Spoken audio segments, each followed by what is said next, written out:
వాడికి ఈశ్వరుడు జ్ఞానం ఎలా ఇస్తాడు అన్నదానికి ఒక గొప్ప ఉదాహరణ. ఒకనాడు తల్లి యశోదాదేవి లోపల పని చేసుకుంటోంది. అక్కడ బలరాముడు ఇతర గోపబాలులు ఆడుకుంటున్నారు. ఆడుకుంటున్న వాళ్ళందరూ గబగబా పరిగెత్తుకుంటూ యశోదాదేవి దగ్గరికి వచ్చారు. వచ్చి, అమ్మా అమ్మా, నువ్వు ఎన్నో మాటలు చెప్పావు కదా అమ్మా కృష్ణుడికి, ఒరే మట్టి తినకూడదని చెప్పావు కదా, తమ్ముడు మళ్ళీ మేము చెప్పినా సరే వినకుండా మట్టి తినేస్తున్నాడమ్మా అన్నారు. అందులోనూ గమ్మత్ ఏమిటో తెలుసా అండి, పిల్లలు దాక్కునే ఆట అని ఒకటి ఆడతారు. కృష్ణుడికి అది చాలా ఇష్టం. పిల్లలందరినీ పిలిచి, ఒరే మనం దాక్కునే ఆట ఆడుకుందాం, మీరు దొంగల్ట, మీరు మా ఇంట్లో పడతారట, లేకపోతే నీ దొంగంట, మీ ఇంట్లో వెతుకుపోతా అంట అనేవాడు. మనకి జారత్వం చోరత్వం చాలా ఇష్టం, అందుకే ఆయన 2 లీలలు చేశాడు చిన్నప్పటి నుంచి. అందుకని వీళ్ళందరూ ఏమిటంటే దాక్కునేవారు. ఇప్పటికీ మనకి చూడండి, ఇప్పుడంటే పోయింది అనుకోండి, ఇప్పుడు దేశంలో ఉన్న ఒకే ఒక ఆట ఏమిటంటే క్రికెట్. తప్పించి అసలు ఆటలన్నీ మరుగున పడిపోయాయి. ఒక విండి కల్చర్.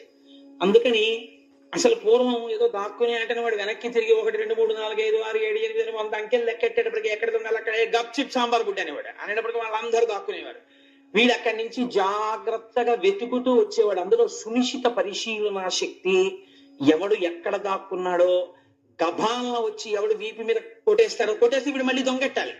అందుకని చాలా అలర్ట్ గా ఉండి వెతకడం, ఇవన్నీ అలవాటు అవుతుండేవి. ఒక ధ్యానము, ఇంతమంది మధ్యలో తిరుగుతున్నా ఎక్కడ ఎవడున్నాడో అని కదలికని కనిపెట్టగలిగినటువంటి ధ్యాన శక్తి పెంపొందుతుండేది పిల్లల్లో. అటువంటి ఆటలు ఉండేవి పూర్వం. ప్లస్ ఫిజికల్ ఎక్సర్సైజ్ జరుగుతుండేది ఆ పరిగెత్తడం వల్ల. ఇందులో ఎవడో పరిగెత్తుకొచ్చి వీపు మీద కొట్టేసి అవుట్ అని అరుస్తాడు. ఆ అవుట్ అని అరవడంలో రోజు 10 మాటలు అరిచాడు అనుకోండి, కంఠనాళాలు కరెంటు పోయినా సరే 2000 మందికి ఉపన్యాసం చెప్పగలిగిన కంఠం ఉండేది. అంత మంచి కంఠం. అందుకే పూర్వం ఉపాధ్యాయులు పాఠం చెప్తే ఒక 100 మంది పిల్లల్ని కూర్చోబెట్టుకుని ఒక 2 గంటల పాటు మంచినీటి చుక్క నోట్లో వేసుకోకుండా చెప్పేసేవారు. కారణం ఏంటంటే చిన్నప్పటి నుంచి ఆ కంఠానికి అటువంటి సాధన ఉండేది. ఇవాళ పిల్లలు ఆడుకోవడానికి ఓ పార్క్ ఏదో ప్లే గ్రౌండ్ ఏది, ఓ సందు ఉందనుకోండి, 3 పుల్లలు, ఓ పుల్ల, ఓ బ్యాటు, ఓ బాలు, మా కారుకు తగులుతాయి, మా అద్దాలకు తగులుతాయని కంప్లైంట్, ఓ దొంగాట ఆడుకున్నట్టు ఆడుకోవడం.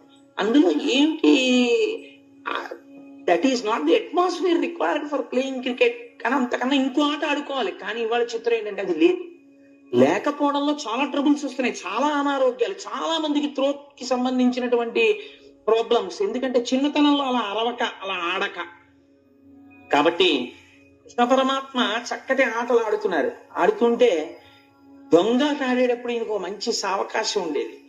అందరూ దాక్కుంటారు కదా, ఈయన కూడా దాక్కునేవాడు. దాక్కుని ఇప్పుడు ఎవరు దగ్గరికి రారు, ఎక్కడున్నవాడు అక్కడే దాక్కోవాలి. అందుకని ఈయన ఒక్కడూ కూర్చుని మట్టి తీసి నోట్లో పోసుకుంటూ ఉండేవాడు. కారణం ఏమిటంటే ఆ భూకాంత ఎంత పొంగిపోయిందో ఇక్కడ కాదు, ప్రథమ స్కంధంలో చెప్తారు దాన్ని. ఆవిడ చెప్పుకుంది, ఒకనాడు ఆ శ్రీలలని ఈశుడు, ఆ స్వామి ఈ భూమి మీద నడిచాడు, నేను అదృష్టవంతురాలని, ఇవాళ అవతారం లేదంటుంది కృష్ణావతారం తర్వాత. అలా ఆ భూకాంత పొంగిపోవడం కోసమని ఆ మట్టి తీసి ఆయన నోట్లో పోసుకునేవాడు. ఈలోగా అక్కడెక్కడో దాక్కున్నవాడు ఇలా చూశాడు, కృష్ణుడు నోట్లో మట్టి పోసుకోవడం. పిల్లలకి ఎంత సరదాగా ఉంటుంది అంటే, పక్కవాడు ఏదైనా దొరికితే వెళ్ళి వాళ్ళ అమ్మా నాన్నకి చెప్పాలి. అందుకని బలరాముడికి చెప్పారు, ఒరే బలరామా, మీ తమ్ముడు మట్టి తినేస్తున్నాడు రా. ఈయన అని పెట్టుకుని నిలబడ్డాడు. నిలబడితే ఇంకా అనుమానం ఎక్కువైపోతుంది కదా, మట్టి తినేశాడని. కాబట్టి అందరూ కలిపి ఇన్ని చెయ్యట్టుకుని లాక్కుంటూ యశోద దగ్గరికి తీసుకెళ్లారు. యశోద అదృష్టం అండి. నిజంగా జీవితంలో యశోద లాంటి జన్మ ఉన్న వాళ్ళు అరుదు. అందుకే యశోద చాలా గొప్ప పేరు. ఆ పేరు కూడా భగవంతుడు అందుకే అలా పెట్టాడేమో ఆవిడికి. అసలు యశోద 3 అక్షరాల పేరు, ఆడవాళ్ళు పెట్టుకోవడానికి యోగ్యమైన పేరు. అసలు చాలా చోట్ల ఇవాళ ఆ పేరే లేదు. ఆశ్చర్యం, చాలా మంది యశోద అన్న పేరే పెట్టుకోవట్లేదు. అందుచేత ఆ యశోద దగ్గరికి పరమాత్మ వెడితే ఆవిడండి, మన్నీటికి భక్షింతువు నియమము లేల మన్నింపవు, అన్నయు సకులను చెప్పెద రన్నామ నేల వేరు పదార్థములు ఇదే. ఎరా కృష్ణ, ఇన్ని మాటలు చెప్పాను నీకు మట్టి తినద్దని అంటే ఆవిడ వెంటనే నమ్మేసింది. వీళ్ళందరూ చెప్పారు కాబట్టి. ఆయన ఏం తక్కువ వాడు కాడు, తిన్నాడు. కాబట్టి మన్నీటికి భక్షింతువు, మంది ఎందుకు తింటున్నావు, నేను ఇంతకు ముందు నీకు ఎన్నో మాటలు చెప్పాను. ఈ లీలకున్న గొప్పతనం ఏమిటో తెలుసా అండి, యశోద యొక్క అదృష్టాన్ని ఆవిష్కరిస్తోంది ఈ లీల. ఇది మీరు బాగా గుర్తుపెట్టుకోవాలి. తల్లి పిల్లల్ని ఇలా అడిగేటప్పుడు ఇలా చేతులు కట్టుకుని మన్నిటికి బచ్చిందువు అని అడగదు కదా. ఒరే మన్ని ఎందుకు తింటున్నావురా అని అడగవలసి వచ్చింది అనుకోండి, అమాంతం పిల్లాన్ని ఇలా రెక్క పెట్టుకుని ఏరా మన్ని ఎందుకు తిన్నావు అంటుంది. ఇలా చూపించడమే పరమాత్మ దగ్గర. భగవంతుణ్ణి పట్టుకుని వేదాంగములు చదివిన వాళ్ళు ఇలా తప్ప ఆయన దగ్గర ఇలా అనడం ఆఫీస్ నమస్కారాలు ఆయన దగ్గర కుదరవు. అలాంటిది ఆయన దగ్గరికి వెళ్ళి ఇలా చూపించడమా, ఇలా చూపిస్తే ఆయన బెంగ పెట్టుకుని ఇలా నిలబడ్డమా భయపడి, అలా లొంగిపోయినటువంటి స్వరూపం ఒక్క యశోద దగ్గర తప్ప ఎక్కడైనా ఉందా? ఇది యశోద అదృష్టాన్ని చూపిస్తున్నారు ఆ పద్యంలో పోతన గారు. ఇది పోతన గారి ఆర్తి. మన్నేటికి భక్షింతువు. ఆయన ఎవరు? లోకములకన్నిటికీ నడువడి నేర్పినవాడు.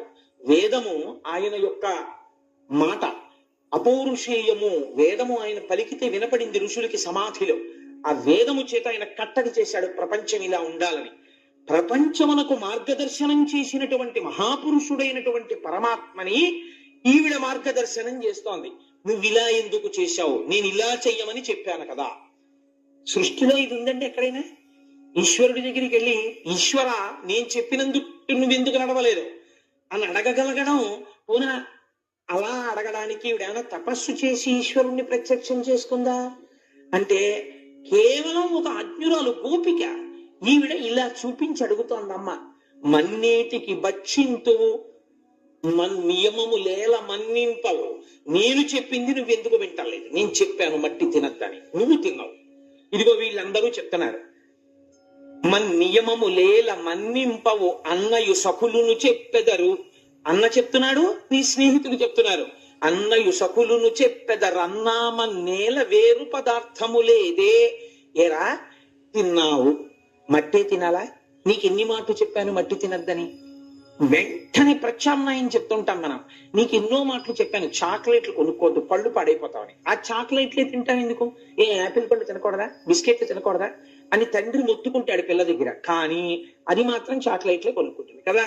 అలా ఒక మాట ఇలా చూపించి అడుగుతున్నారు.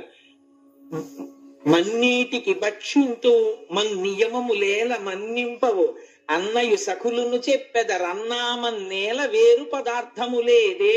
ఏ మట్టి తినడం ఎందుకు? వేరే పదార్థం లేదా? తినకూడదా? ఇది ఈనాటి మాట కాదు, కృష్ణుడి దగ్గర నుంచే ఉందన్నమాట ఈ మాట. అంటే ఏ మట్టి తింటారు ఎందుకురా? ఇంట్లో చెక్క మెత్తటి వెన్నుంది, నెయ్యి ఉంది, పెరుగుంది, అవన్నీ తినకూడదు, ఈ మట్టి తింటావేంటి అని అడిగింది. అంటే ఆయన చూడండి, పోతన గారి గొప్పతనం ఎక్కడో తెలుసా అండి? పిల్లలు చెయ్యని పనికి ఇలా నిలదీశారనుకోండి, 10 మంది తీసుకొచ్చి వాళ్ళకి కోపం వచ్చేస్తుంది. కోపం వచ్చేసి నేను అమ్మతో మాట్లాడుతున్నాను, నేను నాన్నగారితో మాట్లాడుతున్నాను అని వాళ్ళు అనుకోరు. ఏంటంటే నాన్నగారండి ఎవరో నేను చాక్లెట్ తిన్నానని చెప్తే మీరు నమ్మేసేయడమేనా? నేను ఏదో చాక్లెట్లు సంబంధించినటువంటి కాగితం ముక్కలు చేత్తో పట్టుకున్నాను, తిన్నదేమో రామకృష్ణారావు అమ్మాయి తింది, నాకేమో చేతిలో ఆ కాగితాలు పెట్టింది, కాగితాలు నా చేతిలో పెట్టినందుకు మీరు నేను తిన్నానంటారా? నేను తిన్నా కావాలంటే నా నోరు చూసుకోండి అంటారు. అయ్యో మనం అలా నిలదీయచ్చా నాన్నగారిని అని ఉండదు. ఎందుకని? అది పిల్లలకు ఉండే స్వాతంత్రం అలా ఉండాలి. కృష్ణుడు అప్పుడు ఏమని ఉంటాడో పోతన గారు ఎలా దర్శనం చేశారో చూడండి మహానుభావుడు. అమ్మా మన్ను తినంగనే శిశువునో యాకొంటినో వెర్రినో నమ్మంచూడకు వీరి మాటలు మదిన్న నీవు కొట్టంగా దారి మార్గమ్ము ఘటించి చెప్పెదరు కాదేని మదీయస్య గంధం అగ్రాణము చేసి నా వచనము తప్పైన దండింపవే అన్నాడంతే. ఒకటే పద్యం. పోతన గారికి అలా పడిందంటే మహానుభావుడికి ఘంటం అలా కదిలింది ఆయనకి.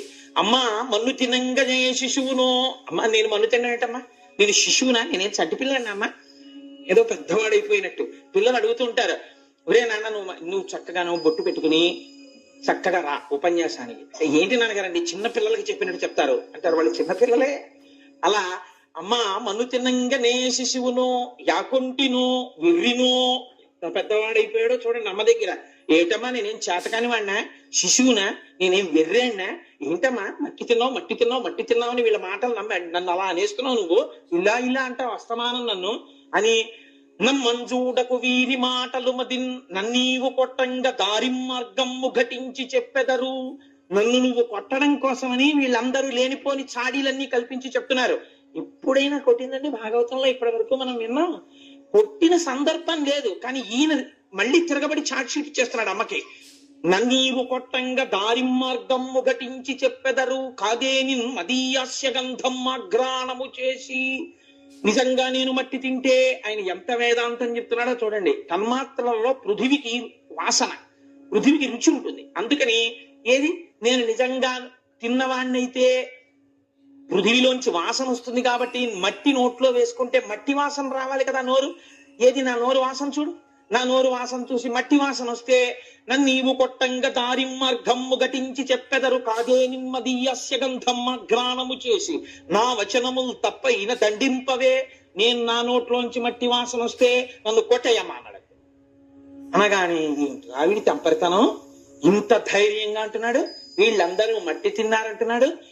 గోపకాంతలు చూస్తే నిన్న పొద్దున్నొచ్చి చాలా మభ్య పెడుతున్నాడు. నీ ఇంట్లోనూ జరుగుతుందంటున్నారు. అసలు ఇవాళ తేల్చేసుకోవాలి. వీడే మార్గం కూడా చెప్పేస్తున్నాడు కదా. మట్టి తింటే నా నోరు చూడంటున్నాడు కదా అని. పాపం ఆ పిచ్చి తల్లి యశోదమ్మంది అయితే నోరు. ఇది యశోదాదేవి అదృష్టం. ఇది ఎంతో తపస్సు చేసినటువంటి మహాపురుషులు ఎక్కడో భ్రంశమైపోయి జారిపోయి మళ్ళీ జన్మలెత్తారు. అంతటా ఈశ్వరుణ్ణి చూడలేకపోయారు. అంతటా ఈశ్వరుణ్ణి చూడడం జ్ఞానం. ఏమీ చదువుకోనటువంటి స్త్రీకి అంతటా ఈశ్వర దర్శనం చేయిస్తున్నాడు పరమాత్మ.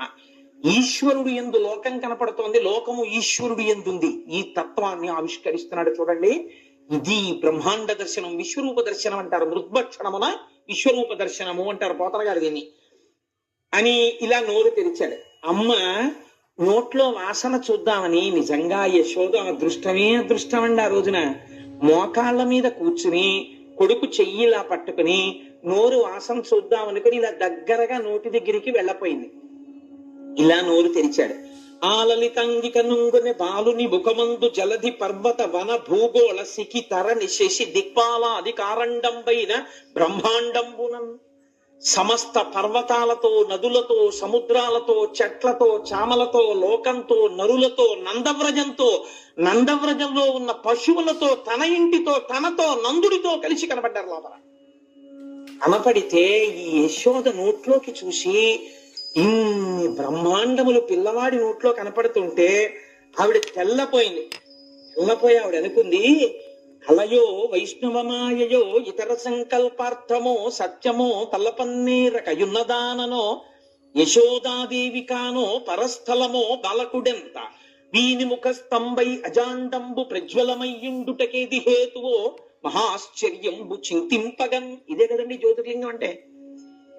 నోరు తెరిస్తే ఆ నోట్లో ఉన్నవన్నీ చూసి యశోదంది, ఏం ఆశ్చర్యం. కలయో వైష్ణవమాయయో ఇతర సంకల్పార్థమో సత్యమో. ఇది కళ, వైష్ణవమాయ, ఏదైనా సంకల్పమా? అసలు లేకపోతే ఇది సత్యమా? యశోదాదేవి కాను, అసలు నేను యశోదనేనా? పరస్థలమో, నేను ఇంట్లోనే ఉన్నానా? బాలకుడెంత, వీడు నా కొడుకేనా? ఇంత చిన్న పిల్లాడా? వీని ముఖస్తంభై అజాండంబు ప్రజ్వలమయ్యుండుటకేది హేతువో. వీడి నోట్లో బ్రహ్మాండాలన్నీ ఉన్నాయా? మహాశ్చర్యంబు చింతింపగన్. ఎంత గొప్ప మాట పడిపోయిందో చూడు. మహాశ్చర్యంబు, బ్రహ్మమునకు అద్భుత దర్శనము అని పేరు. మహాశ్చర్యంబు చింతింపగన్. ఆలోచిస్తే చాలా ఆశ్చర్యకరంగా ఉంది. పిల్లవాడి ఏమిటి, పిల్లవాడి నోట్లో బ్రహ్మాండాలు ఏమిటి అని ఆవిడ తెల్లపోయింది. మీరు మామూలుగా ఆలోచన చేస్తే అండి ఇవన్నీ ఎలా కుదురుతాయండి? ఓ చిన్న పిల్లవాడి నోట్లో అన్ని ఉంటాయా అని మీరు నన్ను అడగవచ్చు. మిమ్మల్ని నేను ఒక ప్రశ్న వేస్తాను, ఊహ చెయ్యండి. శంకర భగవత్పాదులు ఒక అద్భుతమైన శ్లోకం ఇచ్చారు దక్షిణామూర్తి స్తోత్రంలో. బీజస్యాంతరివాంకురో జగదిదం ప్రాంగ్ నిర్వికల్పం పునః మాయా కల్పిత దేశ కాల కలన వైచిత్ర చిత్రీకృతం మాయావీవ విజృంభయత్యపి మహాయోగీ వయశ్రేచ్ఛయా అని. అందులో బీజస్యాంతరివాంకురో, ఒక రావి చెట్టు ఉంది. రావి చెట్టు ఎంత పెద్దది? చాలా పెద్ద రావి చెట్టు. ఇంత పెద్ద రావి చెట్టు యొక్క మూలము లేదా ఆ రావి చెట్టు యొక్క సూక్ష్మ దశ ఎక్కడ ఉన్నది అంటే, ఇంత రావి చెట్టు కూడా ఇంత చిన్న విత్తనమునందు ఉన్నది. లేకపోతే దాని నిర్మాణమునకు సంబంధించిన సమస్త ప్రక్రియ విత్తనం బద్దలై అందులోంచి ఎలా వచ్చింది? అందులో ఉంది కాబట్టి పైకొచ్చింది. కానీ సూక్ష్మావస్థ యందు అణిగి ఉన్నది, అందులోంచి రావి చెట్టు రాదు అని మీరు చెప్పింది నిజమైతే విత్తనంలోంచి చెట్టు రాకూడదు. రావి చెట్టు అందులోనే ఉన్నది నిజమైతే విత్తనంలోంచి చెట్టు వచ్చింది. మీకు ఇంకొక ఉదాహరణ చెప్తాను. ఒక నువ్వు గింజ యందు కొన్ని కోట్ల నువ్వు గింజలు ఉన్నవి. ఎలా అని మీరు నన్ను అడగచ్చు. ఒక నువ్వు గింజ తీసుకెళ్లి అందులోనే మొత్తం నువ్వు గింజలకి సంబంధించిన సృష్టి అంతా ఉంది. ఒక నువ్వు గింజ మీరు భూమిలో పెట్టారనుకోండి, ఒక నువ్వు చెట్టు లేస్తుంది. ఇప్పుడు దానికి ఇన్ని నువ్వులు వస్తాయి. ఇన్ని నువ్వులు తీసుకెళ్లి మళ్ళీ మీరు వేస్తే అన్ని చెట్లు వస్తాయి, అన్ని నువ్వులు వస్తాయి. మళ్ళీ ఆ నువ్వులు వేస్తే ఇన్ని నువ్వులు వస్తాయి. ఇలా వెళ్ళిపోతే ఒక నువ్వు గింజలోంచి ఎన్ని నువ్వులు వచ్చాయి? వీటన్నిటికీ వెనక్కి వెళ్ళండి, ఆదేది ఒక నువ్వు గింజే. ఒక నువ్వు గింజలోంచి ఇన్ని నువ్వు గింజలు వచ్చినట్టే బ్రహ్మమునందే లోకమంతయు ఉన్నది. లోకమునందు లోకము బ్రహ్మమే అయి ఉన్నాడు. మీకు ఇంకొక ఉదాహరణ చెప్తే నేను ఈ విశ్వరూపత సందర్శనాన్ని బాగా పూర్తి చేసిన వాడిని అవుతాను. ఇంత మట్టి ముద్ద తెచ్చి అక్కడ పెట్టి ఈ మట్టి ముద్దని చిలిపి సహస్రలింగార్చనకి చిన్న శివలింగాలు చేశారు. అందులోంచే సహస్రలింగార్చన చుట్టూ పెట్టడానికి ఇన్ని ప్రమిదలు చేశారు. అందులోంచే సహస్రలింగానికి నైవేద్యం పెట్టడానికి ఓ చిన్న మట్టి పాత్ర చేశారు. అందులోంచే సహస్రలింగానికి నైవేద్యం పెట్టడానికి ఓ చిన్న గ్లాసు చేశారు. శివలింగము మట్టిలోంచి వచ్చింది. శివలింగమునకు పెట్టవలసిన దీపములకు సంబంధించిన ప్రమిదలు మట్టిలోంచి వచ్చాయి. శివలింగమునకు పెట్టవలసినటువంటి అభిషేక నైవేద్య పాత్ర మూకుడు మట్టిలోంచి వచ్చింది. దానికి నైవేద్యం పెట్టడానికి మీరు పెట్టుకునే జలపాత్ర దీంట్లోంచి వచ్చింది. దాని ఉద్ధరిణి దీంట్లోంచి వచ్చింది. ఇవన్నీ ఏది ఇలా మారినది?